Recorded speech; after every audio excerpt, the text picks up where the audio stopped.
একদম বের হইও না, কারণ হোস্টেলে তো অনেক ধরনের লোক আসা যাওয়া করে। তাহলে তোমরা মানে আমার পারমিশন ছাড়া বের হইও না, কেমন? জি আন্টি। আচ্ছা, ওই যে যেটা বলছিলাম যে তোমরা তো 3 জন না? জি। তো আমার রুম তো একটা। সমস্যা নেই, আমরা ভাগাভাগি করে এক রুমে হয়ে যাবে। সো সুইট, কি লক্ষ্মী মেয়ে তোমরা। আচ্ছা একটা কথা বলো তো, তোমরা কি 3 জন বোন? জি, আমি মায়া ও মণি ও মুক্তা, আমরা মায়ামণি মুক্তা। ও মায়া মণি মুক্তা, ঠিক আছে ঠিক আছে, তোমাদের সঙ্গে পরিচয় হয়ে খুবই ভালো লাগলো। খুবই লক্ষ্মী মেয়ে তোমরা। আচ্ছা, তোমাদের চাবি উপরে দিচ্ছি, তাহলে তোমাদের রুমে তোমরা চলে যাও। জি, আসসালামু আলাইকুম। ওয়ালাইকুম আসসালাম। মণি মুক্তা চলো।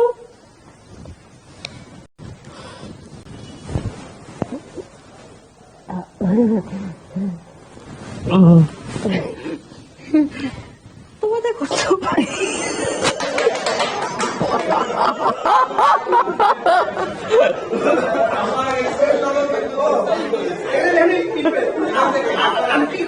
মানে তোমাদের রুম দিতে যে আর ইসলামিক মানে ইয়ে করা তো জায়েজ, যে আমরা তো ইসলামিক ফ্যামিলি। ইসলামিক না না, এই ইসলামের কথা বেশি বারবার না আনি। বেশি আনা যাবে না। হ্যাঁ, তারপর